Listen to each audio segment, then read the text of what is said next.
the last game of Wild Card Weekend. It is the Philadelphia Eagles against the Seattle Seahawks. So, with this game, the Eagles got a big win against the Giants last week in Week 17 to clinch the NFC East title in that dreadful division, I may add. The NFC least, for sure, earned its name this year.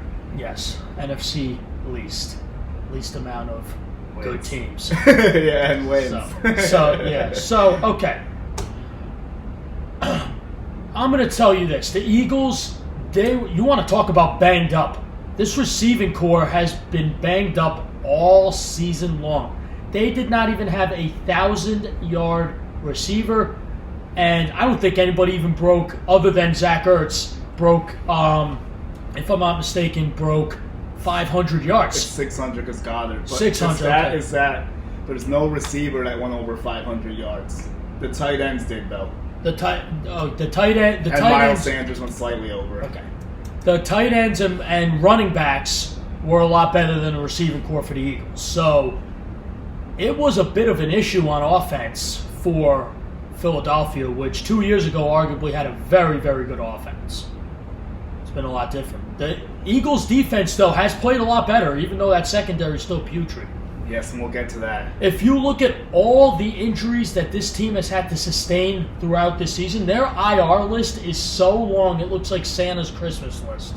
It's probably like the Jets' IR list. It's pretty bad.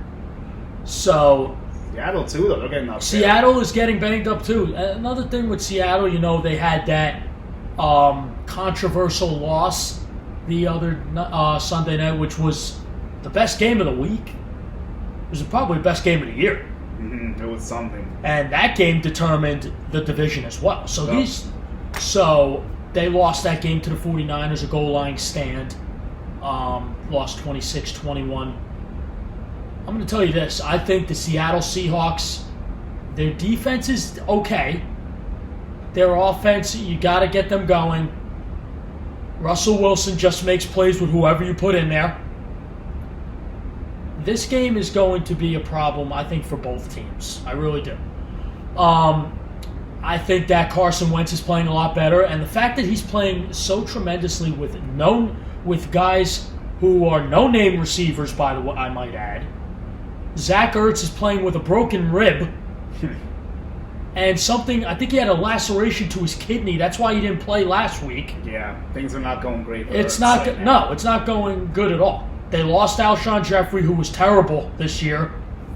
He's another tin man, too. Yeah, I can't stay healthy. The running back situation, Jordan Howard got hurt. He's back.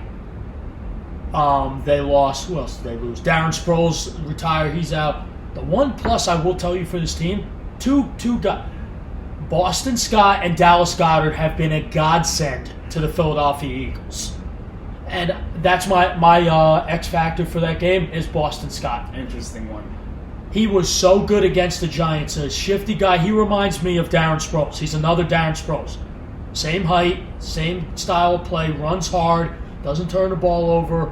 He's a guy they could count on, and Carson Wentz definitely going to count on him a lot. I think Seattle's going to really have a problem. They're not going to have a problem covering these receivers. I think Seattle's going to have a problem accounting for him, Boston Scott and Goddard. I think Goddard and Zach Ertz, even a hobbled Zach Ertz, they're gonna have problems. Because if you saw Seattle last week, they could not stop George Kittle. So if they can't stop George Kittle, who's arguably one of the best tight ends in football, how are they going to stop Zach Ertz and Goddard, that double tight end set? It's going to be an issue. It really is.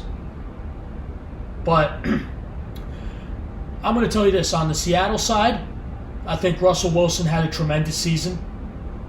He's worked through a lot of receiving situations. Tyler Lockett was for the last end of the season, and we both know this because we had him in fantasy when we really needed him. He was kind of hot and cold. He had a touchdown last week. You're going to have to rely on him hard because they have nobody to cover him. The Eagles. Nobody to stay with him. And DK Metcalf made a lot of plays. He was so good this year, DK Metcalf. What a year for him. The running back situation for the Seahawks has been an even bigger problem for the team. Yeah. It's almost worse. What do you think is worse, actually? Is a good question. Okay. Eagles wide receiver situation or Seahawks running back situation? Ooh. I'm gonna go with the Eagles wide receiver situation because Seattle brought back beast mode, and that guy Travis Homer actually did pretty well, pretty decent. So I think because the thing with the Eagles though, even though that guy Greg Ward's doing well, they just signed some guy Sheldon Gibson, something like that. I know Gibson. Yeah. It's a problem. It really is because with Seattle, you plug in Marshawn Lynch beast mode, he just does what he has to do, and then Travis Homer, all you got.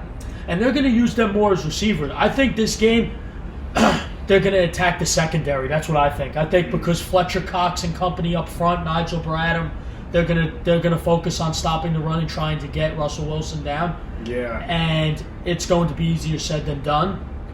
Like I said, my X factor for the Eagles is Boston Scott. For Seattle, my X factor is going to be DK Metcalf. I want to see, because they're going to try to take away Locker, I want to see DK Metcalf make those big plays when he needs to. So with that, I'll go with my pick right now. I'm going with Seattle to win this game. And I really thought about this one. I really did. Because the Eagles have been playing well as of late, but they're playing Seattle now. Seattle's going to be ready to go. 31-21 Seahawks advance. I've spoken. Yeah, I mean, I see why you would say that, but I'm going to flip the coin on you. I think the Eagles take advantage of that home crowd. The Eagles are actually projected to win this based on ESPN at 60%, which I found interesting because they're the underdog at 1.5 points. Over under 45.5. I would go way over. These defenses are both very problematic. And yes. And I'm going to get to that right now. So we look at the defense. The Eagles rank 10th at 22 points a game. Seattle is the worst defense in the playoffs. They give up 25 points a game. Then you look at the secondary. Seattle gives up the second most yardage per game, 263. The Eagles give up 241, which ranks them 8th. And then you look at the rushing defenses. Eagles are very stout when it comes to stopping the run, and that, like you said, you hit this on the head before when you were saying they're going to clamp down, try to get Russell Wilson down in these situations where you can get pressure on him, because you know the offensive line for Seattle is very suspect also. Yes, so it is. The Eagles are going to clamp down on Lynch and Homer. The Eagles won't give up 90 rushing yards a game. That's it. Seattle gives up 117. And that also puts them at 9th. So you see the difference there. And honestly, I think the Eagles' offense is going to get it going. I think there's plays to be made. I think the X factor, there's two I'm actually looking at. It's Miles Sanders, who has around 1,300 yards from scrimmage, and he has 6 touchdowns in the season. He's been outstanding as a rookie, everything they could have asked for. Jordan Howard is 520 yards rushing. Zach Ertz is going to be critical to me. It's depending what Ertz are we going to get. Are we going to get the vintage Ertz? Are we going to get a halfway 50% Ertz? Are we going to get something close? That's going to be what really decides this football game to me. Because the Eagles need Ertz. They don't have any wide receivers. They really don't have anybody. And Nelson Aguilar is their leading receiver. And we've already trashed him enough on this show. But Aguilar is under 400 yards in the season. That's their leading receiver. That's active. Their leading wide receiver. Dallas Goedert is also going to be big. 670 yards and 5 touchdowns. And I think it's going to be critical to get those tight ends and Sanders involved in this passing game for the Eagles to have success. Running the ball, I think they'll be able to run it all right. I think I can see Sanders and Howard having some plays. Nothing too crazy, but I see them getting, well, I'll say a little bit over 100 yards rushing the ball probably. And then you look at Wentz, 64% of his passes complete, just over 4,000 yards, 27 touchdowns, 7 picks. His QBR is 63. I know people have been getting on Wentz this year, and he's had some down moments, but when you look at the receivers he has to throw to, what more do you expect? And the fact that they can't block sometimes only makes it worse. So I think he's doing everything he can, honestly. And I think he's doing a pretty decent job of it. And I think he's going to show up and he's going to show out. This is a big spot for Carson Wentz. He's never played the playoffs before. I'm correct, right? No, he didn't. This is his first playoff game. No, he hasn't, because the year they won the Super Bowl, he was on IR, and that was Nick Foles' time. So it's funny. He has a Super Bowl ring as a quarterback, just not winning the game. That's crazy. So you got this is his basically his. Wow, that's crazy. Because last year he didn't play in it either. No, he didn't. He was injured too. Wow, that's crazy. Yeah, so this is his first playoff game. We're going to see what he's about on Sunday.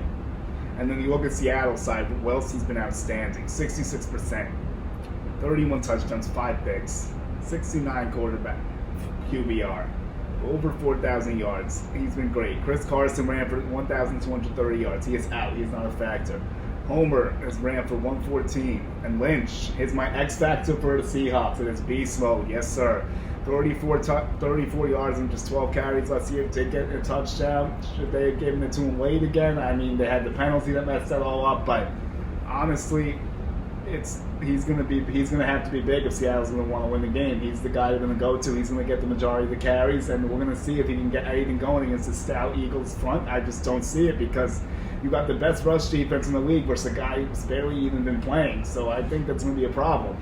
Then you've got Tyler Lockett, like you said, over 1,000 yards, 8 touchdowns. He is the leader of the Seahawks receiving corps, no question. Metcalf's also another X factor for me. 15.5 yards per catch, 900 yards, and 7 touchdowns. He really showed up this year. And he's going to have his chances against his porous secondary. I could see a couple deep shots to Metcalf. It wouldn't be that inconceivable to me. But here's how I see the game going. I have a little bit of a weird score, but Eagles 26, Seahawks 24. Okay, not bad. Not bad. It's I could definitely see a score like that happening, a little bit unorthodox, but yeah, it's definitely possible. I think that both teams, you know what? Both teams have not very good defenses, so I think both offenses are going to have to try and take advantage of it. I think Seattle can really take advantage of that putrid secondary of the Eagles, but I see your point where the Eagles could take care of business against Seattle. I also think that Jadeveon Clowney, he's going to be a force to be reckoned with. Right, yeah, of course he is. I couldn't agree more. And he has to be the difference maker for that Seahawks defense. He's trying to get paid. Yep, he is trying to get paid. His free agency's coming up as well. So here's what we're going to do now. We're going to recap quickly how our division rounds look based off our picks, and then we're going to go to our full predictions of the bracket. So here's what I have going on. I have the Titans beating the Patriots, which would send them to Baltimore. And then I have the Texans beating the Bills, which would send them to Kansas City. That's how my AFC looks. In the NFC, I have the Eagles getting the win, so they're going to go to San Francisco. And then I have the Saints winning, and they will go to Green Bay. Not bad, not bad. So here's what I got. I got Buffalo beating the Texans, and they're going to go to Baltimore in a matchup against the heavy-stouted Ravens. I never bet against my team. I don't care who we're playing. Patriots getting this win, they're going to Kansas City to play in the divisional round. Rematch of last year's championship game. Okay. For the NFC, I got the Saints going to Green Bay. I can't wait for that. Drew Brees, Aaron Rodgers, going to be a great game.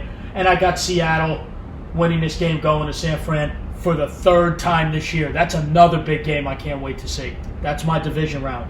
That's who's going to be in the divisional games, in my opinion. Yeah, all right, so that's how we have it going. We're about to transition now, and this is going to be the end of this podcast, the NFC picture. But I just want to say one thing. If that Seahawks 49ers matchup happens for a 3rd time, my God, get your popcorn ready. Get your popcorn ready and be ready to go. There will be no messing around. That is prime time football, prime time television. That's what everybody wants to see. Okay, so Twitter, Instagram, GT Sports Talk 2. Subscribe to us on Apple Podcasts. Subscribe to us on YouTube. Sponsor us. All that good stuff. Thank you, everyone.